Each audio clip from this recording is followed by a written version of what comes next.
নমস্কার, শুভ সকাল বন্ধুরা। কেমন আছো সকলে? আশা করি খুব ভালো আছো। আমিও বেশ ভালো আছি। আমার শেষ ফ্যামিলি আর একটি নতুন ব্লগে তোমাদেরকে জানাই অনেক অনেক স্বাগত। তো বন্ধুরা, আজকে হচ্ছে রবিবার, ঘড়িতে এখন 7টার মতো বাজে। দেখো আমার সিধু বাবা রেডি হয়ে বেরিয়ে পড়েছে ক্লাবে যাওয়ার জন্য, মানে ক্রিকেট প্র্যাকটিসের জন্য। তো আজ আগের দিনে তোমাদেরকে আমি শনিবারের ব্লগটা শেয়ার করেছিলাম, সেদিনও দেখিয়েছিলাম সারাদিনের রুটিনটা। তো আজকেও সাথে থেকো, সারাদিন কী করছি না করছি পুরোটাই তোমাদের সাথে শেয়ার করব। তার জন্য স্কিপ না করে পুরো ভিডিওটা দেখার অনুরোধ করছি। তো সিধু বাবা তো ওখানে খেলতে চলে গেল, তারপরেই দেখো আমি পুজো করতে চলে এসেছি। আর যেদিন মা সকালের বাসি কাজগুলো করে নেয়, মানে ওই ঝাঁট দেওয়া, বেশিরভাগ সময়টা কিন্তু সকালবেলা ঝাঁট দেওয়া কাজটা কিন্তু মাই করে। কারণ কি বলতো, ওই যে দেরিতে উঠি বা উঠতে পারি না, দেরিতে বলতে একদম যে 9টা 10টা পর্যন্ত পড়ে পড়ে ঘুমাই তা কিন্তু নয়, মানে যে টাইমটা উঠলে সকালের কাজগুলো করা যায় আর কি, ওই 5:30 6টা এরকম, অতটা সকালে উঠতে পারি না। তো যাই হোক, যেহেতু 7টার মধ্যে ছেলে বেরিয়ে পড়েছে, তাহলে বুঝতে পারছো মোটামুটি কখন উঠেছি। তো যাই হোক, ওখানে মা ওদিকটায় করলে আমি এদিকটা সামলে নিই।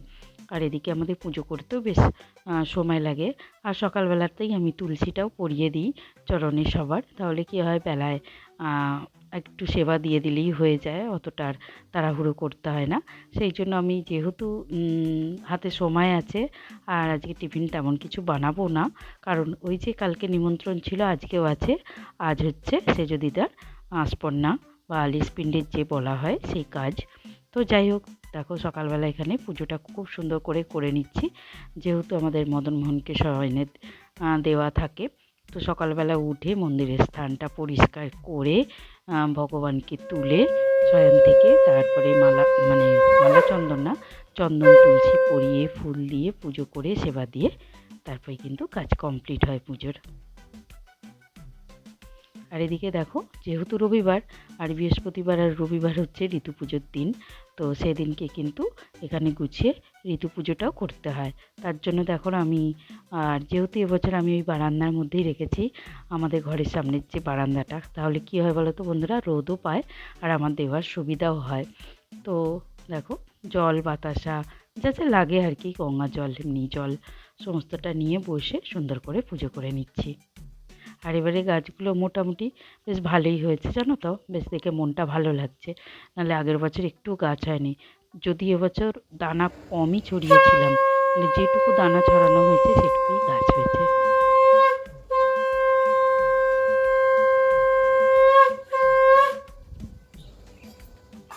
তারপরে দিকে চলে এলাম কিচেনে একটু চা বসাতে। তো চা বসিয়ে দিয়েছি বন্ধুরা।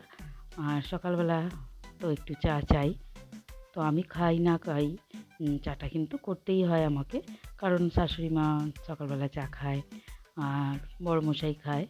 তবে স্পেশালি শাশুড়ি মায়ের জন্যই করতে হয় রোজ, কারণ আমরা না খেলেও মা তো চা খায়। আসলে কোনো কোনো দিন আমরা লেবু জল বা ওই জিরে জল এসবগুলো খেয়ে থাকি, তো সেই জন্য চায়ের আসক্তিটা একটু হলেও কমেছে।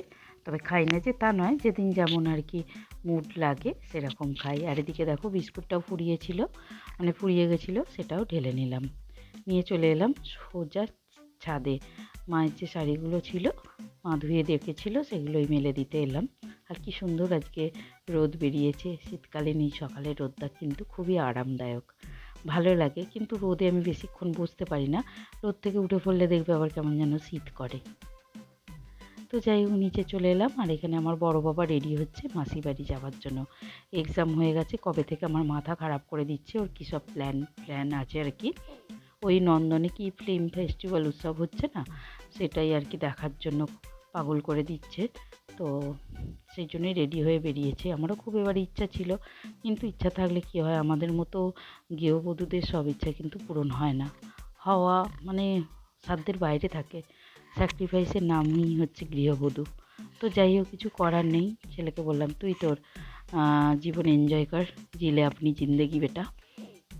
কারণ সত্যি কথা বলতে কি, যে যেটা চায় তাকে তাকে করতে দেওয়াই আমার মনে হয় ভালো। কারণ আমি নিজে সেটা দিয়ে ফিল করি, আমারও তো অনেক কিছু ইচ্ছা চাই, কিন্তু আমি করতে পারি না, তখন আমারও তো খারাপ লাগে, কষ্ট লাগে। তো সেই জন্যই ছেলেকে বললাম আর কি। হাই করে দাও, তো যাই হাই। হোক, চলে এসেছি আমরা মামার আসছি। বাড়ির এখানে মাছ ভাজা সেন্ট পাচ্ছি, ভাবলাম এখানে নেমে পড়ি। কিন্তু না পড়ে আর এখানে দেখো মামার বাড়ির সামনেই সকলে মিলে দাঁড়িয়ে আছে। তো সেখানেই আমি একটু ভিডিও করলাম আর কি। সবাই দাঁড়িয়েছিল, যেহেতু এখন আমার চ্যানেলটার সাথে সকলেই পরিচিত হয়ে গেছে, তো সকলেই দেখে মামা মামিরা।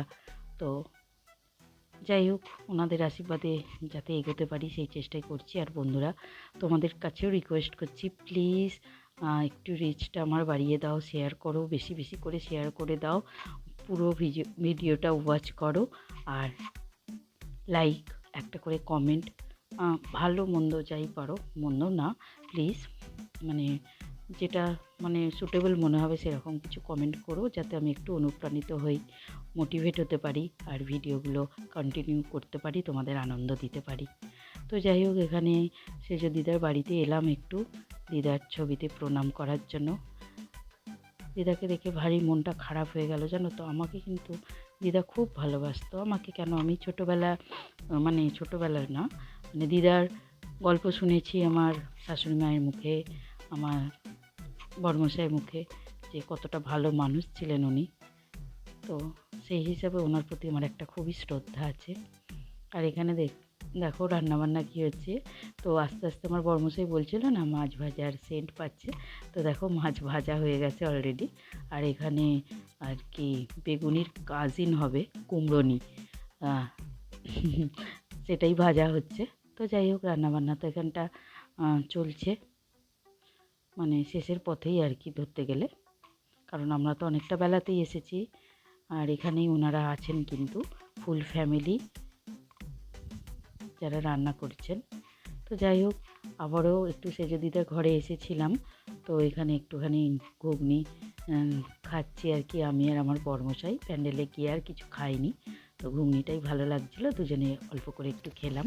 তারপরে আমি দেখো কী করবো ভেবে পাচ্ছিলাম না, তো সেই জন্য আমার বড় মামি শাশুড়িদের বাড়ির কাছ দিয়ে একটা ছোট্ট রাস্তা আছে, মানে সরু রাস্তা, চতুর্দিকে এরকম বুনো ফুল, জঙ্গল, ওটা মনে হচ্ছে ধুঁদুল গাছ। ধুঁদুল গাছটা এমনি এমনিই হয়ে থাকে, কত ধুঁদুল ফুল হয়েছে দেখো, আর রাস্তাটা বেশ ভালো লাগে।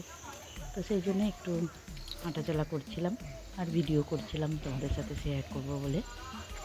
প্রকৃতির সৌন্দর্য কিন্তু আমাকে সবসময় টানেই, ভালোও লাগে, কারণ কবিতা না লিখতে পারলেও তেমন মানে কবি কবি ভাব একটা আছে। তবে হ্যাঁ, একটা সময় লেখালেখি করতাম, এখন সেটা অতীত হয়ে গেছে, বড় মিস করি। এখন আর চেষ্টা করলেও লিখতে পারি না, তবে প্রকৃতি আমায় টানে, ভীষণভাবে টানে। আর এইরকম নেচার দেখলে মনের মধ্যে একটা কবি কবি ভাব এসে যায়, হয়তো কবিতা লিখতে পারি না এখন আর। তো যাই হোক, চেষ্টা করলে হয়তো আবারও পারবো, তবে আর চেষ্টা করিই না, আর সময়ও পাই না। আর বলতে গেলে এখন আর কবিতা মনে হয় না কেউ শোনে বা বোঝে। এখন এই ফেসবুক আর হোয়াটসঅ্যাপ আর এই কি বলবো, এই ফোনের জগৎ এসে কিন্তু সমস্ত কিছু মানুষের নিজস্ব জগৎ বলে আর কিছুই নেই। তো যাই হোক বন্ধুরা, আবার ওই দিকটায় চলে এলাম। এবার টুকটুক করে যাব প্যান্ডেলের দিকে খাওয়া দাওয়া করতে।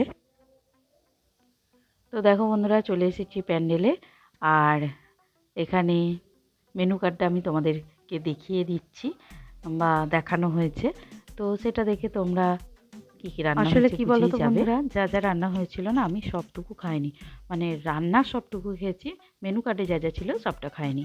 কি বলো তো, শাক ডাল মাছ শুক্তো সব খেয়েছি, কিন্তু ওই যে চাটনি, তারপরে মিষ্টি ছিল 2 রকমের, এগুলো কিন্তু আমি খাইনি। সেই জন্যই আর কি বললাম মেনু কার্ডটা দেখে নিও। রান্নাবান্না খুবই সুন্দর হয়েছিল, ঠিকঠাকই ছিল। তো যাই হোক বন্ধুরা, আজকের মতো ভিডিওটা তাহলে এই পর্যন্তই রাখলাম। আবারও বলছি, যদি আজকের ভিডিও তোমাদের কোথাও একটু ভালো লাগে, তাহলে প্লিজ প্লিজ বন্ধুরা একটা লাইক করে দিও, কমেন্ট করে জানিও কেমন লাগলো। আর যারা চ্যানেলে নতুন বন্ধু হয়েছো আমার, প্লিজ চ্যানেলটা সাবস্ক্রাইব করে দিও, আমার পাশে থেকে যেও। আর যারা অলরেডি করেছো, আমার ভিডিওগুলো দেখছো, তাদেরকে তো আমার অনেক অনেক ধন্যবাদ, অনেক অনেক ভালোবাসা। এভাবেই আমাকে একটু সাপোর্ট করো।